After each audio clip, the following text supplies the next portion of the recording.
Do a quick Google image search for Satan. Tell me, are the pictures that pop up aesthetically pleasing, or does he just look disgusting? More often than not, the images one encounters of Satan are of a large, red, winged demon in desperate need of braces and anger management. But that isn't the case in the painting Satan Leaving the Court of Chaos. Why? Well, most of the other images, the disgusting ones, of the devil are based on the long-adopted idea, proliferated by Dante Alighieri in his Inferno, that he was a hideous, demon-looking thing.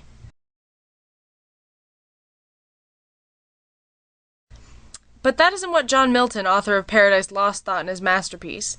He thought the exact opposite, and that particular description of the infamous figure is captured in the painting. The anonymous artist of Satan Leaving the Court of Chaos, through his use of dramatically contrasted colors and lighting, and other classical features of a romantic painting, depicts Satan as an ironically heroic and pleasing character.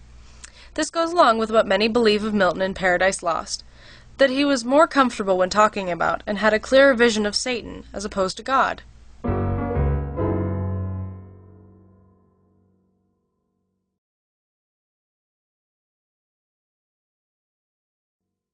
The anonymous painter of Satan Leaving the Court of Chaos was, as mentioned before, inspired by Milton's epic poem Paradise Lost, and a criticism of Milton's portrayal of Satan.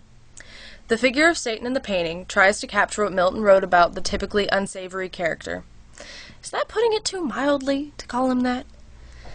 Milton's take on the timeless villain bordered on that of an anti-hero. His character is seductive, clever, and fully animated, while God comes off to the reader as boring and one-dimensional. The painter tried, and succeeded, in capturing the seductiveness of Satan on canvas as well. As you can see, the painting itself is incredibly detailed. The figure in white is, quite ironically, the devil himself. He is the most prominent figure in the scene, and it takes 10 of the shadowy forms on the right side of the painting to balance him. One of the most striking things about the piece, as I said before, is that Satan is wearing all white, and he isn't even red. Although he has large bat-like wings of the familiar devil we know, he is very human-looking, even handsome, despite not being able to see his face, and this is in line with how Milton described him. That we cannot see his face, as it is covered by his arm, also portrays how mysterious and enigmatic Satan is in Paradise Lost. So why do we find ourselves staring at the devil? For starters, the painting is full of movement, both in the writhing of the nameless characters of the background, and in the way Satan is leaping forth to make his way to paradise and exact his revenge.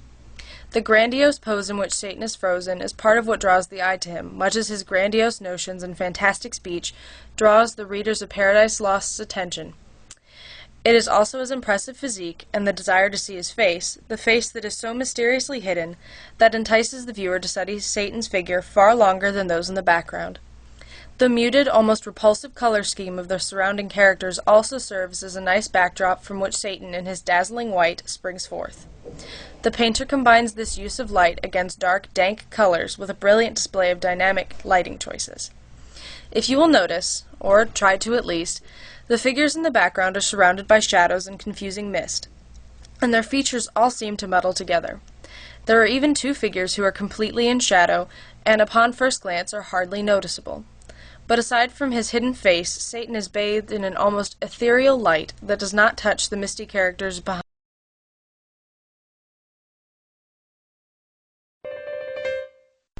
The painter did a fantastic job of capturing the feeling with which Milton described the devil without using any words.